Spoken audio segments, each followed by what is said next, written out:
Hi friends, welcome back to the channel. Today I'm going to be giving you a once human farming guide.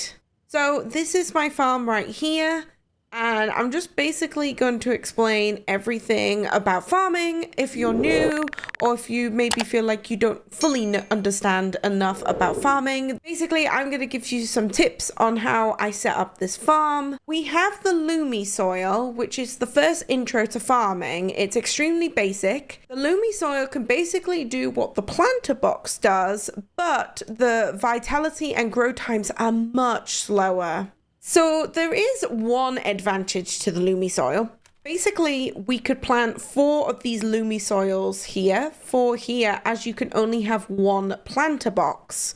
But obviously, like I said, it does give lower yield and growth. So theoretically, if we had 4 of these, we would basically get higher yield. So you could have the 4, but you will basically need to have more irrigation and fertilizer to keep on top of your crops. And this would be super messy if we were going to make a farm, if we just had loads of plots of literally just soil all around. So if you're looking for like a clean look, the planter boxes are basically the more advanced way to go. They are much larger than the Loomy soil, but they have a faster growth time and can potentially have a higher crop vitality, which means your yield bonus may pop up more frequently than the Loomy soil. And as I said, the advantages to the planter boxes are they're neat, really easy to organize, and they gain like a level of cleanliness of your farm. And if you're trying to pair it with a build, which you can see my build here, I obviously want my farm to kind of look a certain way to match that. The one disadvantage to the planter boxes are, even though the vitality and the faster growth times are really nice, on some occasions and with certain crops, it's better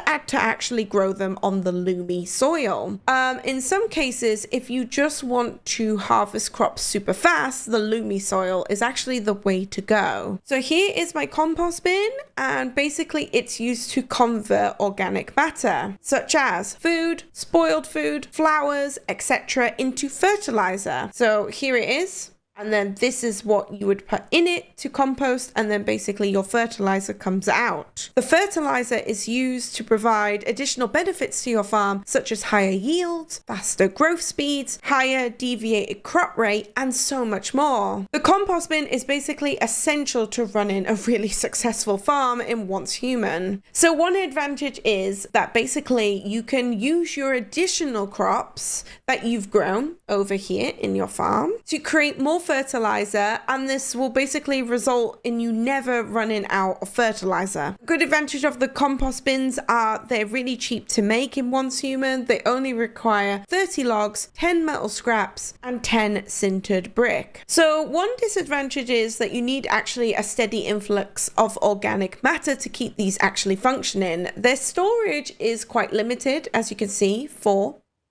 each. So I would highly suggest placing a large chest next to them. So this is exactly what I did, and here it is. So now we get on to the beautiful growth lights. So you see these beautiful little purple lights on my beets here. As the name suggests, the grow light facility allows you to simulate the sun. So your crops can be growing 24/7 regardless if the sun is up or not. Unfortunately, where I've picked in Once Human, it currently always rains by the beach. So these lights are literally so needed. The lights bring a faster harvesting time overall and allow you to plan out your harvest cycles. One advantage to the lights are they are very low in resources needed to craft, and it allows you to set up the light intensity to what you need, and it will permanently be set at all times unless you change it. Another advantage is you can connect all the grow lights together via power cables to share the same power source. Another advantage is you can connect all the grow lights together via power cables to share the same power source.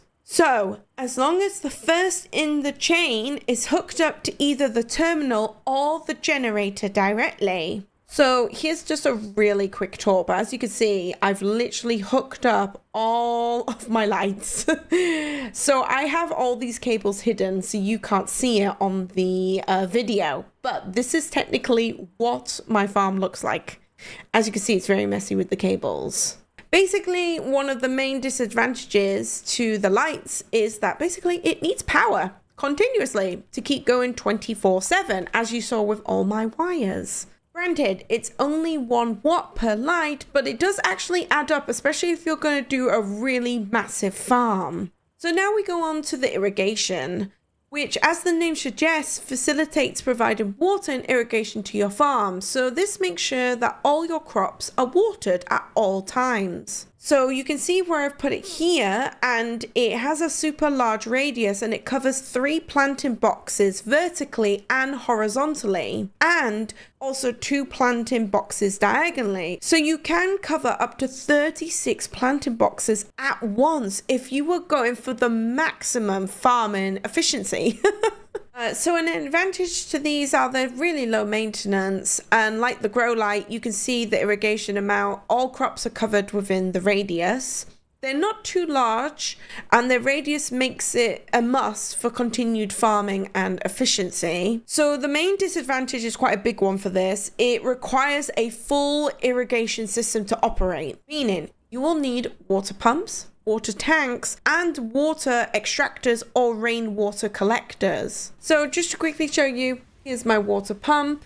I also have my compact water filter, my rainwater catchers, and then over here I have my water tank. If you want to see a more in-depth guide, I suggest you go on one of my other water videos for Once Human. I'll make sure I pop it up here. That is a basic on how to set up a water system, just for like total beginners. So again, another disadvantage is obviously setting up all that water system, and then the constant power source to operate. Now, unlike the grow light, this actually requires 2 watts of power per unit versus the 1 watt of power per unit for the grow lights, meaning you'll need at least a biomass generator to power all these farms, as it's required to power irrigation facility and a water irrigation system. So if you're looking for my biomass generator, it's over here. There's a couple of different power facilities that you can use for your farm. Again, just depends what you want to use and where you're with your levels and your materials.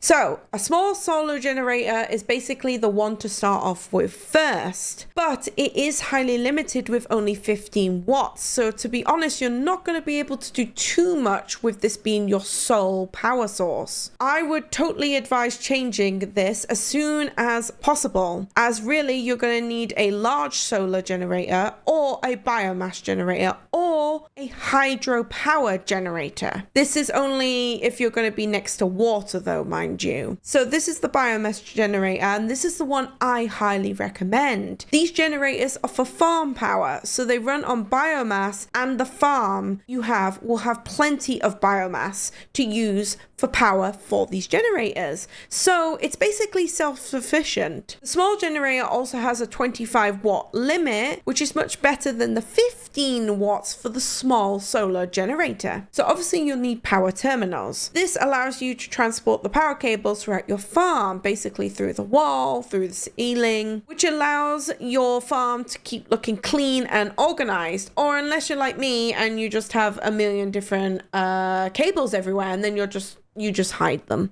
which is what I do. You know, ignorance is bliss, but either way, you can obviously make these look clean if you did wish. So, deviated crops. This is another thing, and thankfully, I actually have 2 over here. These are my beets, so this is a deviated beet. They are really super important, and they give you all the benefits of a normal crop, but they never, ever spoil. Meaning, you could get a bunch of deviated crops, you could store them in your normal chest, and without having to worry that they're gonna spoil in a few hours in real time. Deviated crops are also a requirement for your higher tier food and drink items that provide you with the buffs while you're on your journey. So if you're worried about how to tell it's a deviated crop, well, I think you can see it pretty much visually. It's just this kind of pink glow that it has, and as you can see, it's very different to this, and it kind of looks a bit, I don't know, kind of musty. It's not super clear, but it's got the pink glow to it. So last but not least, we have my Buzzy Bee. So the Buzzy Bee is the key to gaining deviated crops. So you'll need to get this deviation. Their sole power is to literally increase the chance of crops to become deviated when they've matured and they're ready to harvest. So the higher level of the Buzzy Bee you get is the higher level chance of this occurring.